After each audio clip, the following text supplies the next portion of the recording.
Hi, everyone. I'm Gary Null, and I pre-recorded a program for you before the storm so that when I'm in my home, which I am, and helping with the big cleanup, which is huge, in the area where I'm at, my ranch in southern Florida, there's no electricity, no internet, no way of communicating unless I drive way off the beach and on my cell phone make a call. That's what I'm doing now. But the nice part of this is that all my staff, all the animals that I care for and try to find homes for and rescue are all healthy, and no damage to any of the property except for the foliage. How much? Well, if you were to make a stack 6 feet high and 6 foot wide, it would fill 4 football fields. That's a lot of stuff. The good news is that of the 5,000 palm trees, probably only lost about 10.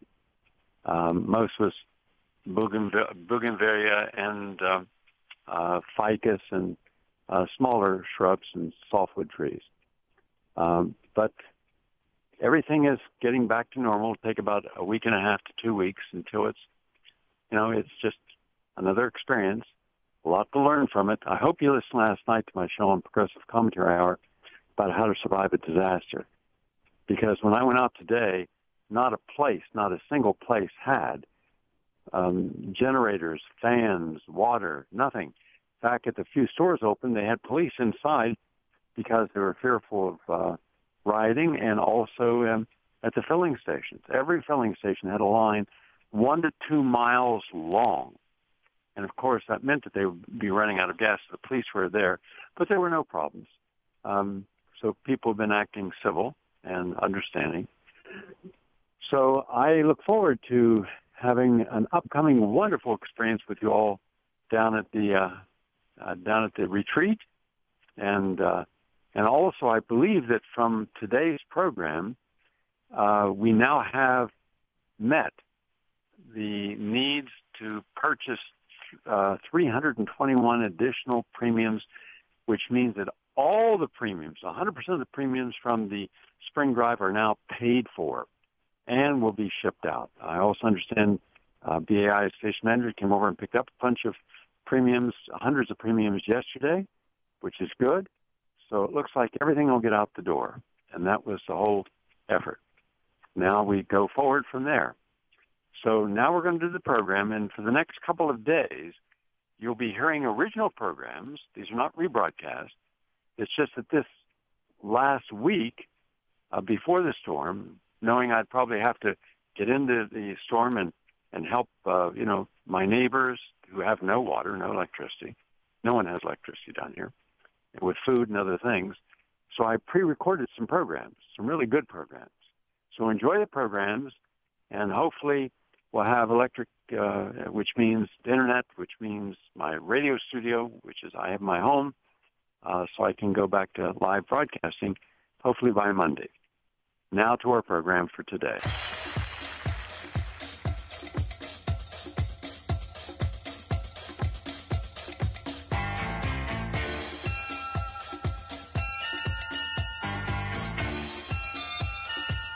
Live from New York City, it's the Gary Null Show.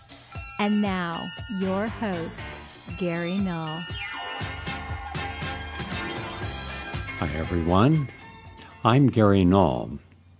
Normally at this time, I would give you the latest on health and healing, anti-aging, then go to environmental information, a guest, frequently a conversation with a remarkable mind. But today, we've gotten such positive feedback of people who want more in-depth information from physicians who have used a healthy diet and lifestyle to help ameliorate, reverse, or sometimes cure conditions that the patient had not been helped with prior to that. Today we're continuing going to Lombard, Illinois, that's near Chicago, where Dr. Timothy Fuehrer, that's F-I-O-R, who's been practicing integral and complementary family medicine, including using a plant-based diet, meditation, homeopathy, for nearly 30 years. And he is a founding medical partner at the Center for Integral Health in Lombard, that's Lombard, Illinois. And he's been a vegetarian for the same time. He's co-founder and former president of the Illinois Homeopathic Medical Association, and he also has a great deal of writing behind him. And we'll get to his website in a moment so you can look at his background. He's got his medical degree from Michigan State University College of Medicine, and his center's website is centerforintegralhealth.com. Nice to have you with us today. Thank you, Gary. Good being with you. When we look at some of the major killers, we're looking at diabetes, stroke, heart disease, Alzheimer's. You're also looking at obesity-related conditions and metabolic syndrome. And then the debilitating conditions, such as arthritis or pro-inflammatory conditions, fatigue and pain. Also, we're looking at Parkinson's, dementia, memory loss, insomnia. Could you please select any of these and show how you work with a patient and be as detailed as you can, and then give us some of the cases that you've seen remarkable improvements, like cancer if you have any, or renal disease. The form is yours. Okay. Thank you, Gary. Yeah, so as you mentioned, I've been in practice now 29 years. I've been vegetarian, lacto-vegetarian myself for 32 years, and most recently, the last few months, vegan. And, I try and encourage patients. As a family physician, I see patients of all spectrum, children, adults, older people, with all different types of illnesses. And I encourage basically everyone I see to try and adopt a more plant-based diet. And now living in the Midwest, Lombard, Illinois is a suburb of Chicago, the Midwest, a meat-based diet, animal-based diet, animal protein-based diet is very common, is more the norm. But I encourage patients, no matter what their issues, to eat a more plant-based, whole food, plant-based diet. And I find that those who are able to do it, inevitably, their conditions improve. Let me give you some examples. I have a younger woman who I see who is quite athletic and recently had a baby, and she had a lot of GI issues. And it's very interesting because she grew up vegetarian, but everyone, because she's in the health and fitness kind of arena, that's where she works as a trainer, personal trainer. Everyone encourages her, including her boyfriend, her significant other, to eat meat because that's what healthy people do. And she has so many GI issues when she does that, and I've been encouraging her time and again to get back to her vegetarian roots, her really vegan roots. And whenever she's able to accomplish that, her GI problems basically disappear. She does much better. So this is a kind of a common thing. There's me telling people to try and eat more fruits and vegetables and more of a plant-based diet, and then usually from society, at least in the Midwest, they're getting kind of the other message to eat more of a meat-based diet because that's supposedly healthier, but it's not. You mentioned cancer. I treat quite a few cancer patients these days. Notably, I have a couple patients I'll mention who have lymphoma, which can be kind of a chronic ailment over time. Nowadays, with some of the modern treatments, they can kind of keep it in check. But I found with both these patients that one of them is an elderly gentleman. He's in his, elderly, it depends on how old you are, what you consider elderly, but he's in his late 70s, and he's had lymphoma for quite a few years, for more than a decade. And he's been vegetarian for most of his life, probably half of his life at least. And after I first saw him a few years back, I encouraged him to become vegan, and he's actually done quite well. He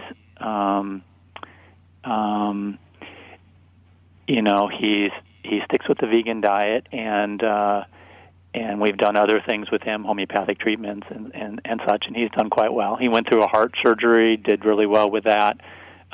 His wife, at one point, he had complications from some of the medicines he was given for the lymphoma, some of the lighter chemotherapy drugs, and he kind of got through that fine. And so that's one example. I think a plant-based diet, and he's been vegetarian for a long time, but being vegan more recently has really helped him. I have another patient who spends most of the year living in Florida, who used to live here in Illinois, who has lymphoma as well. And basically, when she was diagnosed, I encouraged her to become vegetarian and actually to become vegan. And actually, with all my cancer patients, I'm very strong about that, because epidemiologically, the evidence is very strong that many different cancers, the big cancers, breast cancer, prostate cancer, colon cancer, and other lesser cancers, are heavily influenced by diet epidemiologically. And there are even studies now, like I know there are studies in breast cancer, that women who go on a more vegetarian diet have less recurrences of breast cancer. So with her lymphoma, I've encouraged her to be vegan, and she's done really well. She did go through a round of chemotherapy, got through it well. One of the cancer centers was still recommending she get a bone marrow. For her to get a bone marrow transplant, but she refused. She said, "Look, I'm doing well. I don't need to." And she's done well for many years, just with the vegan diet. We've also been treating her with homeopathy, and so she's done well. You mentioned renal disease. It's very interesting. When people's kidneys start failing, one of the first things that the kidney doctors want to do is tell people to limit their protein. You have to limit the water you drink, you have to limit your salt, and you also have to limit your protein. So it occurred to me, having worked with these kidney doctors, it's like, well, limiting protein for people before they go into renal failure and before they need dialysis or transplant, would that be a good thing? So I've actually used the same diet, whole food plant-based diet, mostly a vegan diet, on a couple patients with renal disease, and lo and behold, it works too. I had one gentleman who had high blood pressure. He developed a kidney condition where he was, kidney function was going down, and I encouraged him. He was a very big. His wife is vegetarian, but he's been kind of a meat eater his whole life, trouble with overweight and many other problems. And I really encouraged him. He was kind of heading toward needing dialysis and having kidney failure. I encouraged him to adopt a vegan diet, and he stuck by it. And his kidney function has actually improved. He went back to the kidney doctor, and the kidney doctor, looking at his numbers, are these right? This is for you. And in fact, it was him, and his numbers had improved largely because of the vegan diet.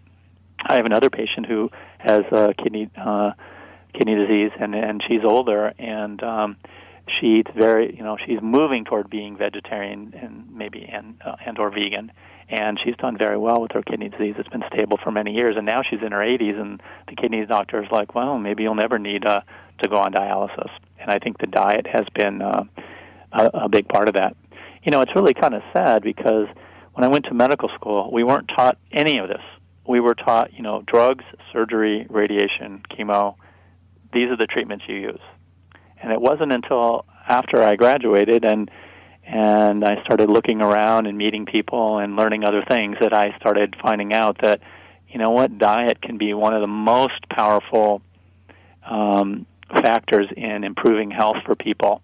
And that most of the diseases now that people have, like you mentioned, heart disease, stroke, cancer, diabetes, autoimmune diseases, most of these things are influenced by diet and by other things in our environment. And if you can clean up your diet, and this is what I recommend for many, many of my patients, if they can clean up their diet, it doesn't matter what chronic condition they have, most often they feel improvements.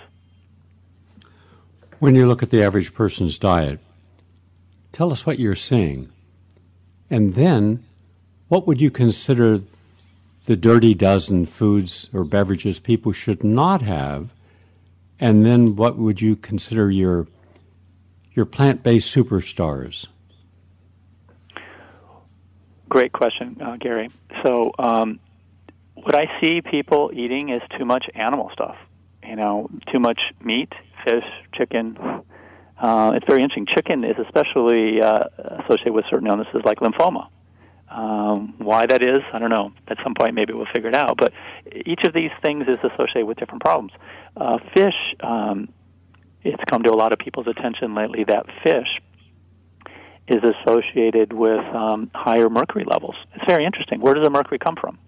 And you might be familiar with RFK Jr.'s work. He's been working for years trying to make coal-burning plants accountable because of their mercury pollution. They burn the coal, and it gets into the atmosphere, the mercury, then it comes down in rain, and the microorganisms eat it, and the little fish and the bigger fish, and then it accumulates in bigger fish. And then if you're eating tuna and other large fish, you're eating significant amounts of mercury. So dairy, there's issues with dairy. I mean, dairy is a perfect food for calves, but for people, it's very high in fat and protein. And it's an issue. It leads to obesity and many other problems. So, these are the foods that I see, kind of the typical American diet. But it's interesting. I think people are becoming more aware that there's another way to eat. There's a healthier way to eat. And what I encourage people to do is to try and add on more fruits and vegetables and my favorite things when I give lectures on diet, I kind of I haven't really created anything new here. There's many different authors who are talking about this now, a whole food plant-based diet. There's Colin Campbell with his China study and the Campbell Plan. There's Joel Fuhrman with his books, Eat to Live, and many other books. Caldwell Esselstyn's research in his books. Dean Ornish. Many other people are writing about this now. Michael Greger. And as far as the superstars in terms of, a plant-based diet, one acronym I like to use that's easy to remember is the green bombs from Joel Fuhrman's books. And the green bombs are greens. And he talks about a nutritarian diet where we try and eat more on a high nutrient level foods that are the highest in vitamins, minerals, antioxidants, and other phytonutrients, which are very beneficial to our bodies and prevent cancer and heart disease and all these other things. And greens are at the top of the list. So every day for lunch, I have a green salad, and I encourage people eat salad, and with greens and kale and lettuce and spinach, whatever else you can. So greens, and then beans would be next, and then onions, mushrooms. It's very interesting. There's many different mushrooms, and people have cancer these mushrooms have many different phytochemicals which are protective of cancer, and actually can help treat cancer. Greens, beans, onions, mushrooms, seeds, and berries. And I would also include in that spices and herbs. It's very interesting. The way plants evolved is, animals can, when we eat animal-based foods, they mainly have what we get out of it is protein and fat and, maybe a little bit of iron and maybe a little bit of B12, but maybe a little calcium from the milk, but not a lot of other nutrients. When we eat plants, the plants have evolved because they can't move. If there's a predator there, they're sitting, kind of, in a sense, sitting ducks, although they're not ducks. So what the plants have evolved is these different chemicals that they create, these different phytochemicals that often, like the carotenoids, which give the bright orange and red colors to different fruits and vegetables, the flavonoids, many other antioxidants, many other phytochemicals that really protect them from their predators, from viruses, bacteria, fungus.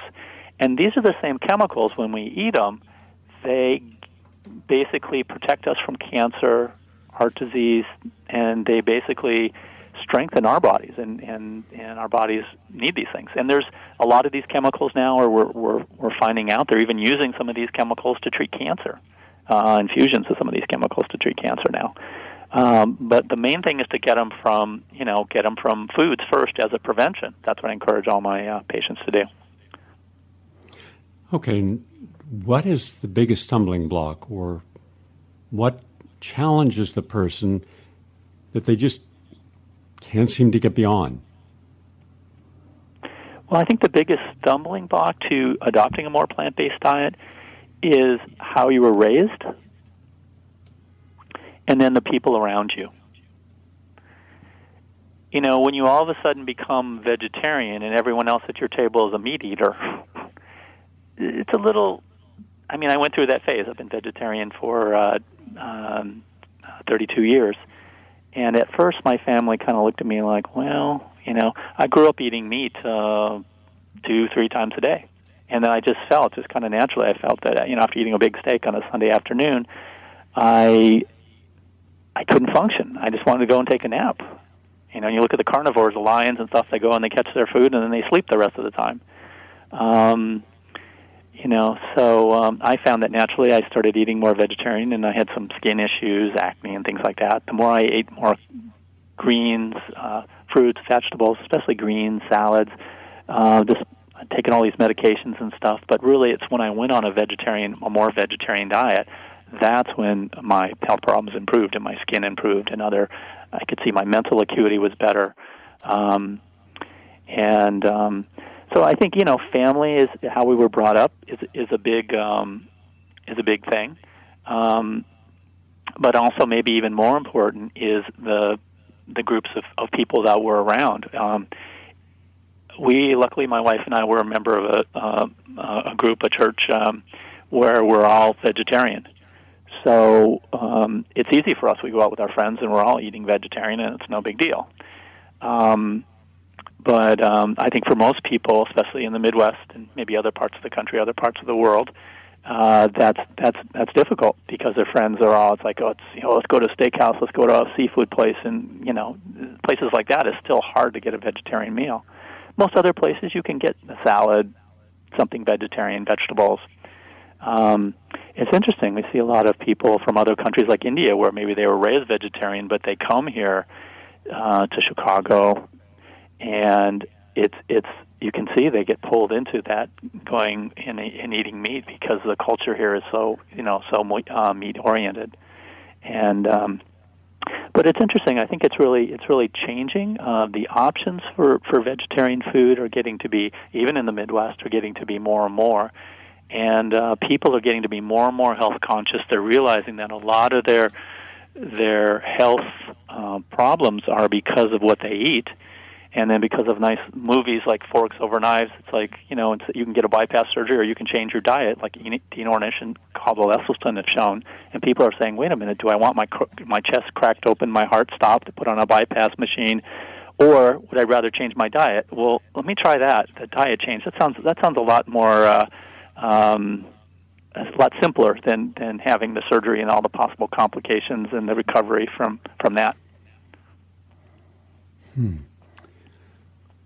Why is it that there are only about 200 to 300 physicians out of 900,000 physicians using a plant-based diet as one of the modalities in their healing practice? Well, Gary, that's an excellent question. Why aren't there more physicians advocating a plant-based diet? I think the problem is it gets back to society and it gets back to education. And I'll tell you, when I went to medical school in the 80s, we had one lecture on nutrition. It was a pediatric nephrologist, a pediatric kidney doctor, stood in front of our class and said, nutrition, okay, go to McDonald's, you'll get everything you need. I kid you not, that's what he told us. That was our lecture on nutrition. Really? And I kid you not. Go to McDonald's? And we all looked at the students, we all looked at each other and said, this guy might be a brilliant kidney doctor, but it was obvious to all of us he didn't know the first thing about nutrition. So we got basically no education on nutrition. The problem with medical education nowadays, from what I see, the pharmaceutical influence is so strong that that's where all the funding comes from, that's where all the education, that's where all the instructors, the teachers make money on grants and stuff by researching drugs and different procedures and stuff. And so that's where the emphasis is put, because that's where the money is. But, diet, how we eat, is so integral to health. I mean, Hippocrates recognized it in BC, like 400 BC. He said, let food be your medicine. And we have come so far away from that. And I went into medical school already being mostly vegetarian. I had friends who were vegetarian. I was kind of going along those lines. I didn't finally become vegetarian until 1985 during medical school. but it's like so few physicians. We're not trained in it at all. It's just not. There's no money to be made by training people to what is a good diet, and so that's just not part of the education process. But there are more physicians. In our group, we have quite a few physicians. We're all vegetarian, and we give talks. Our meditation group also has a festival every year for the last 12 years. It's called Veggie Fest, where we promote a vegetarian diet, mostly a lacto-vegetarian diet. But this year, for the first time in 12 years, every food booth that we had a vegan option. And it was interesting. The vegan options sold out first. Those are the ones that sold out first. And when we started doing this fair about 12 years ago, we had a couple thousand people that came. It's usually held in Naperville, Lisle, Illinois. This year it was in Lisle. And this year it's worked up to, we had over 45,000 people who came to this festival. So I can see just through the years, the more and more people are interested. I think more physicians are getting the picture. We had two physicians very prominent physicians in Chicago who lectured. Kim Williams, who's a cardiologist at Rush University, one of the most prestigious universities here in Chicago. He was a former president of the American College of Cardiology in 2015-16. He's a vegan, and he lectures all over the world on vegetarian diet. So there are some people out there who are some physicians, but you're right. It's kind of it's growing, but it's I think the people who are doing it out of their conscience and looking at the research and seeing it's good, but unfortunately, right now, there's not any incentives for physicians to be recommending vegetarian diets. I can remember after I was at a hospital meeting, we had a cardiologist come in and talk to us shortly after Dean Ornish's research on reversing heart disease with a vegetarian diet came out. And, I was very impressed by the study. I thought, oh, my God, he's actually reversing it, and, that's great. He showed SPECT scans and everything. It was very, the facts were all there. The data was all there. And it was very interesting because I saw the cardiologist, and he mentioned the study, and then he had a caveat. He said, well, but people won't really do this. And then it struck me. I'm sure he has no success getting people with heart disease to eat a vegetarian diet. And the reason is he doesn't do it himself. Physicians, we're supposed to be teachers. We have to teach people how to be healthier and to improve their health. But we have to emulate what we're trying to teach our patients. I'm vegetarian. I encourage all my patients to be vegetarian. But I realized what this cardiologist was saying is, nah, I'm not going to give up my steak and my chicken and my fish, and my ice cream every night. So I don't think any of my patients will either. So I'm not going to advocate it. But you look at doctors like Dean Ornish, who is vegetarian, Caldwell Esselstyn, who's vegetarian vegan. For them, it works because they're being truthful. They're being honest with their patients. They're saying, look, I've done it. I want you to do it. And with my patients, it's the same thing. Patients are smart. If you can remember, I was a resident, he had a physician who was smoking his head off, and he'd go into the room of a patient who just had a heart attack and say, well, you need to quit smoking. And the patient could smell the smoke on his breath. He's going to go, yeah, right, you can't quit. Why am I going to quit? We have to be physicians. I think we have to be good examples and be honest to patients. And luckily, I think there's getting to be more and more physicians. It's slow, but I think sometimes the truth moves slowly, There's market forces that kind of move things in a different direction, but the truth, I think, is growing and moving slowly in this direction. I just have one larger issue I'd like for you to address, if you would, please. And that is, all of medicine today prides itself on being science-based. Fine. So I took a look at the scientific literature, over 5,000 hours of research on just this very topic. And I simply looked at two different sets of statistics. How many studies exist showing that what we eat on an everyday diet, hot dogs, hamburgers, french fries, pizzas, colas, coffee, grilled cheese sandwiches, ice cream, alcohol, how many studies in the peer-reviewed literature show that by consuming these in the amounts we do, that it will improve our health? It'll help our heart, our gums, our teeth, our eyes, reduce oxidative stress, reduce inflammation. I couldn't find a single article, not one. Then I did the same identical study, but I looked at a plant-based diet, a healthy plant-based diet. You mentioned earlier in our conversation the cruciferous. So I looked at broccoli, cauliflower, kale, watercress, radishes. I looked at herbs like turmeric and basil and oregano and mints. I looked at onions and garlic. I looked at ginseng and curcumin. And I looked at the superfoods like chlorella, spirulina. I looked at the benefits of this diet. I found over 3,000 studies on the health benefits, major studies, including the nurses' studies and the doctor studies, multiple Mediterranean diet studies, multiple studies published online through the vegan program out at Loma Linda University. So on the one hand, we have thousands of studies in the peer-reviewed literature that withstand all criticism for objectivity, and we have 0 studies on the average doctor-supported diet, patient-supported diet. Now, there is a cognitive disconnect here, and I think someone has to have the courage to bring it out and say, how in the world can you say that you have science-based medicine and you're promoting disease? And you should be promoting what Dean Ornish did. But when Dean Ornish did his study, I was on PBS in a debate with him. He and I were on the same side against a whole group of cardiologists who didn't believe in this. He published in The Lancet, later in the New England Journal of Medicine.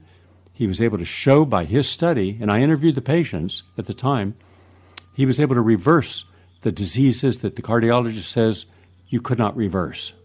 But he did reverse them. So could you address this whole idea that the actual science shows we should be doing just the opposite of what we're doing? Well, Gary, that's, that exact same point has bothered me for decades now. And, it's a bit hard to understand, but I think a way to understand it is, sure, there's evidence-based medicine. Sometimes some people turn it evidence-biased medicine because who can generate evidence? To do a randomized controlled trial, which is considered the gold standard of evidence, is expensive. And Dean Ornish has done one. I think Carl Less has done a couple with a few hundred people. So the researchers say, you need more research, you need more research, right? But who can generate the money? Who has the money to do the research? Generally, that money is with the pharmaceutical companies because if they have a blockbuster drug, they make $1 billion or more a year. I mean, at one point, one of the statin drugs was making, I think, up to $17 billion in global sales a year. That's a lot of money to spend on research, although they probably spend more money on advertising than they spend on research. So there's so much research out there, and a lot of it is kind of really disease-oriented research that really doesn't apply to patients. All this nutritional research that you mentioned, thousands of studies. I have a database that I'm keeping as well, and I look at Michael Greger's website, and I'm reading his book, How Not to Die Now, and thousands of references, hundreds and hundreds, thousands of references. There's so much evidence on how eating affects our health, and we can improve our health by changing our diet. The problem is, doctors are not really researchers. They're not experts on research. In any one given field, there are probably hundreds of thousands of studies, and it's like no one can keep on track of all that. Unless you're a researcher yourself, then you keep track of research in one very narrow field. Medicine has become very reductionistic. And what happens is doctors are, I think doctors come into medicine, I know I did, you come in with this idea you want to help people and you want to do what's good for people's health, but you very quickly become overwhelmed with the magnitude of disease and illness and people having heart attacks and dying in front of you. I mean, a lot of doctors, like myself included, end up with post-traumatic stress from seeing dozens and dozens of people die right in front of you, and you have to try and resuscitate them, and it doesn't work. And, so we're overwhelmed. There's so much data. In a lifetime, you cannot master that data. It's not possible. And so what happens? In medicine, what we do is we look at our teachers, and we do what they did. And what do? They do what their teachers did, and so on and so on and so on. So it's tradition, it's clinical experience, which is passed down from person to person to person. And unfortunately, that only changes very slowly. And because in medical education, there's no emphasis on nutrition, none. Now, this is where I have to give a kudos. I actually teach at National University here locally in Lombard, where they have a naturopathic program, and the naturopaths are taught determinants of health, and nutrition is one of the big determinants of health. So they have that part. In conventional medical education, that has been removed. And so doctors don't know anything about it. They're taught to practice a certain way. Oh, if you're a heart doctor, you know, cardiologist, you do put in stents. That's how you make a living. That's how you put your kids through college. Changing their diet, well, I'm not going to do it, so my patients aren't going to do it. That's the attitude you have. And it's a tradition. It changes very slowly. And there's a reason the why. only physicians who are able to get out of that box are physicians who are willing to do research on their own, independent research, and maybe change their own lifestyle. And, then they realize, well, wait a minute, the more I practice, the more I see. It's these things like diet, exercise, meditation. If people do this from a young age on, they can circumvent many of these illnesses. And if they have illnesses, if they do these things, they can make these things much better and end up being on less medication, having less side effects, and doing much better. And if you don't do any of those things and just eat a conventional American diet, like you said, hamburgers and French fries, you're going to die young. I appreciate your insights. There's one last comment I'd like to make. The newest scientific study showed that it wouldn't matter how good the gold standard of a scientific outcome was. People are also indoctrinated to a degree that they have to hold on to that belief long beyond when it should have been surrendered. And that's not just true in medicine. That's true in so many other areas of our life. And so then one day you wake up and think, wow, you mean back in the 21st century, people were actually still eating animals? Yeah. How unevolved. But look, it takes 30 years after a medical procedure is shown to not be beneficial and harmful before it's finally surrendered completely to the junk heap of medical heresy. So you're on the right side of the truth and people's health on this, and thank you very much for all the good work you're doing. We look forward to another conversation. All right, Gary, thank you so much. That was Dr. Timothy Fuehrer, Fior. He is out in Lombard, Illinois. His center is the Center for IntegralHealth.com. I'm Gary Null. Back in a moment. Please stay with us.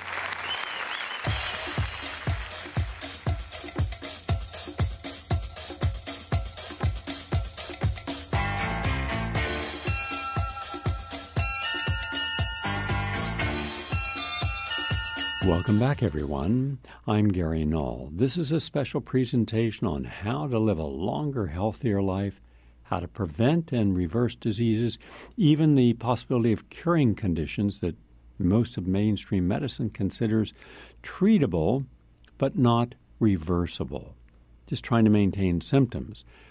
Well, and then you can live a lifetime, decades, on multiple medications. I just counseled a person last week that was on 24 different medications. Half of those medications were to cover the side effects of the other medications. At no point did the person say, my doctor said, maybe I should just change my diet, start to cleanse and detoxify, rebuild my immune system. Nothing. And that is the unfortunate part. So we're going to get another perspective on this. We're going to Baltimore, Maryland. We're standing by is Dr. Paul Giles, Giles, and he is a specialist in family medical practice, family practitioner.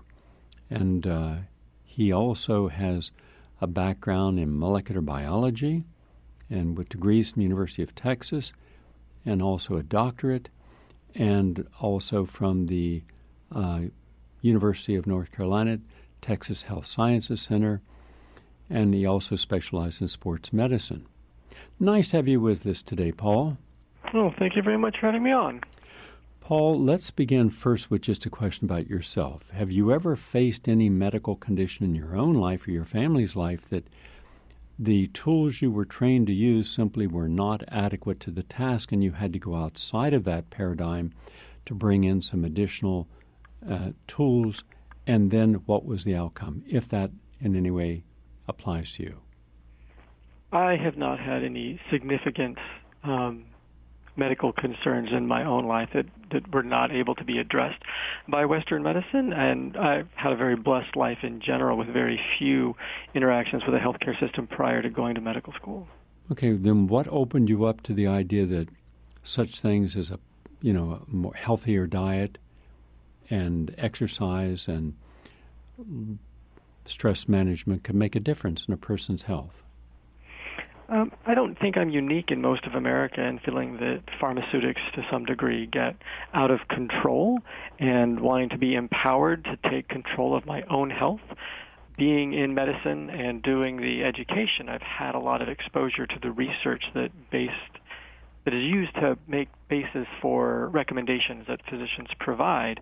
And in medical school, many of the conditions they teach us about, the very first step in treating the condition is discussed making therapeutic lifestyle changes. But because those are the same for every condition, we hear about it once, and then for the rest of our medical training, we're told about the unique pharmaceutics that are used for each condition. And there seems to be very little known about the effects of diet and exercise.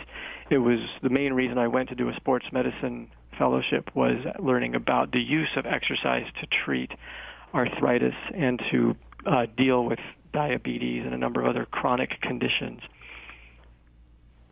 When it comes to go ahead. Let's just take an example of 4 conditions that most Americans will either face in their own life or someone they love will face: being overweight, having some form of diabetic or prediabetic or metabolic syndrome condition, high blood pressure, and also pain.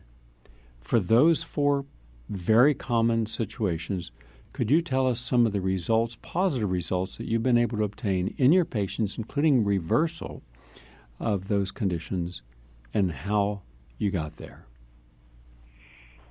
So I have done a lot of education on my own. One of my major sources would be the nutritionfacts.org, or Dr. Grieger, who has compilated a lot of evidence-based research behind dietary changes, and it's inspired me and emboldened me to make these specific recommendations to my patients. And a very excellent example I had was a relatively young gentleman who is incredibly motivated. He was in his mid to late 30s, and he came back with elevated blood sugar and an A1C that was above 6.5, which was diagnostic for diabetes. He had 2 markers. He received the diagnosis. I told him he was diabetic. He was young. This was the first diagnosis, and this was the time where I needed to indicate that it's a dietary disease and lifestyle changes can take control. It's not his fault he had diabetes, but it's his responsibility to take care of it. I gave him resources to learn about dietary changes, and I talked about regular exercise and management of an overall healthy weight, referencing a BMI as a good, if not perfect, gauge. And he returned to me after 3 to 4 months, having made significant changes to his therapeutic lifestyle. He had gone from maybe working out once a week to working out 6 days a week for about 45 minutes to an hour. He had completely changed his diet. He had removed all of the animal products. He had removed most, if not all, of the refined food products from his diet, and his A1C was perfectly normal, and his blood pressure had normalized as well. It was impressive for me to see such a drastic change, and it's definitely left an impression on me. I have not seen him since that appointment. I don't know if he's continued with this lifestyle or not, but I have seen the lifestyle work. There are a number of other times with other patients who have made the lifestyle change, seen a decrease in my use of their medications or improvement of their overall numbers, if not complete reversal of disease. They get lost to follow-up. They'll come back to me. I recheck them, and their sugar has again become elevated. I remind them of the therapeutic lifestyle changes. They go back to the changes, and the numbers improve. So I definitely see significant improvement in markers of diabetes, blood pressure. Weight is often a side effect. I don't tend to sell a whole food plant-based diet or discuss and counsel a whole food plant-based diet solely for the purposes of weight loss. There are a number of ways you can lose weight, but it's a very difficult lifestyle change to make in our current society with food culture the way that it is and the way our families generally celebrate and we deal with stress. It's a significant change to your lifestyle, not just what you eat, but when you go out with your friends, when you meet for Thanksgiving, when you go out for a barbecue over the summer. Making such a change will certainly separate you to some degree from your normal peer group. And not many people are willing to make that all-the-way change. It is a struggle that I have with my patients, and those who are able to get closer to a whole food plant-based diet get much better results. Give us some examples of a program, as specifically as you can, to help people first with heart disease, and if there's any change, if you're helping someone, let's say, with diabetes or losing weight. So I start with the education.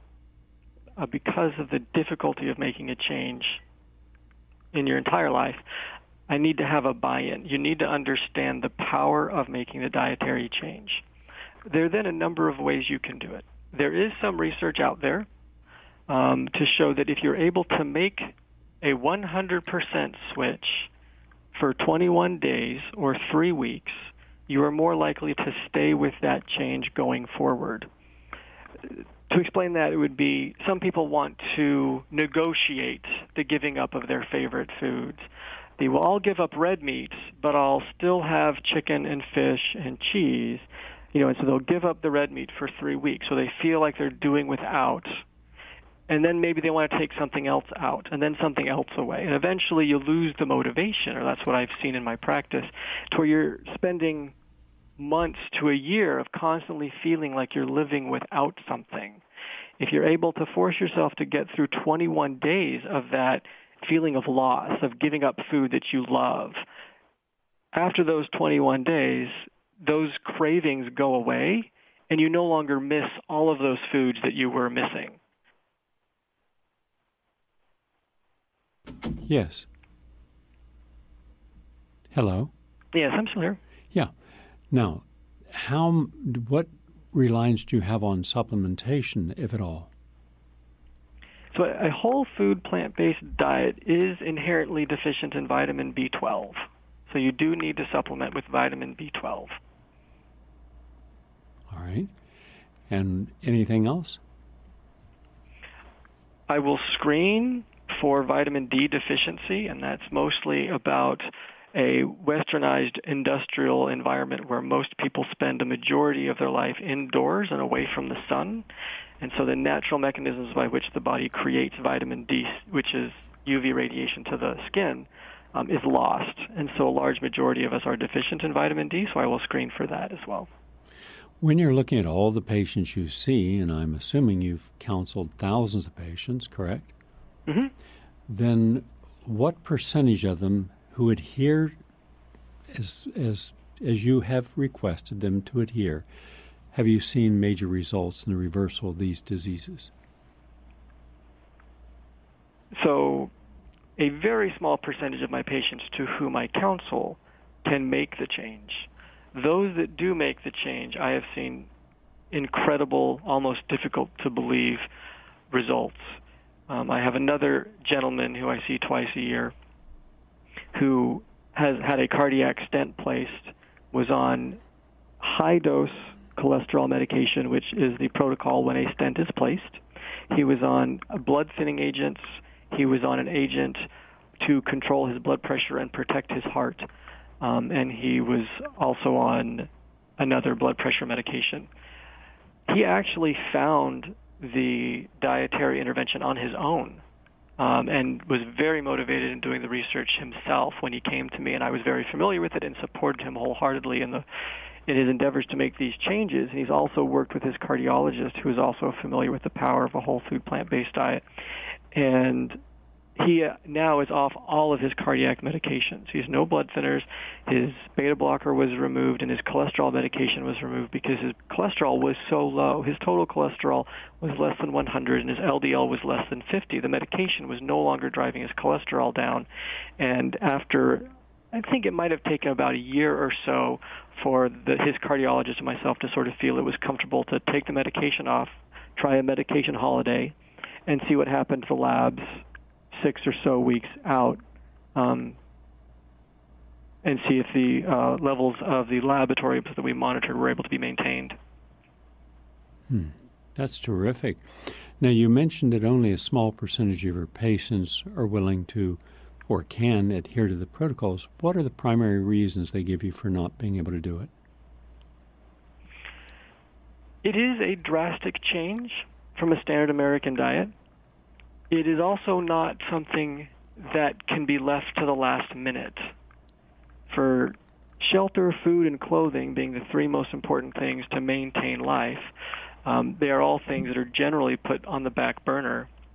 In our food culture, you don't have to think about food until you're hungry, and then you can go out and buy it cheaply within minutes and even have it delivered to your house. That is not the case for whole food, plant-based meals. They are not readily available at restaurants and fast food places, so you pretty much need to cook all of your own food. So the first barrier is to convince people to start the habit of cooking, which they may not even know how to do. So learning the recipes and then investing the time in prepping foods, eating the food, washing the dishes, it requires a back to basics form of living. And if you're still in a high-paced lifestyle, there are some cheats and recommendations I would do about investment in your health. I would recommend, if you're very, very busy, to spend 1 or 2 hours a week on the weekend to sit down and decide what do you want to eat, breakfast, lunch, dinner, and snack for the next 7 days. Make out an entire plan so that you're not stuck on a Wednesday afternoon. You're driving home from work. You don't know what you're going to eat for dinner that night. You don't know what you have in the kitchen. Oh, look, there's a fast food restaurant I can see. I'll just pick something up and take it home quick and easy. Instead, you have already made your plan 4 days ago. You know what you're going to eat, and the food is already there. Once you have made your plan, you can develop a grocery list that you can reference with your kitchen to find out what else do you need to buy. You go to the grocery store and you buy only the things on your list. Try to control those impulse buys while you're in the grocery store. And then when you come home, to make things even faster, it's a concept of batch cooking, where you look at all of your recipes. And planning to have leftovers from Monday be your lunch on Tuesday is perfectly appropriate. In addition to that, if 3 of your recipes require a diced onion, then on Sunday, go ahead and dice 3 onions and just put them in your refrigerator so that they're ready to go. And you end up looking like a TV chef during the week. You just take out all the pre-prepped food, you throw it all together, you heat it up, in 20 minutes you got dinner. But it does take investment earlier in the week to plan out what are you going to eat for the next 7 days and have all of that food ready. And these are habits that I don't think we have in modern society. That's good advice. And you are correct. Most people are conditioned to a certain mouthfeel, a taste, a fullness level. And if they're changing a diet that doesn't have the same taste, consistency, mouthfeel, then they could resist that. So that's good. Finally, what would be the lesson that you would share with physicians who are not familiar at all with a plant-based diet, would have never seen the, as you mentioned, remarkable, almost unbelievable results with some patients? What would you say to them as to why they should consider this? Again, I like to lead with a call to intellect. I would like to bring to them the research that is available and the governing bodies that have agreed that a whole food plant-based is the way to go. And I could also give the anecdotal evidence of my patients who have made the change.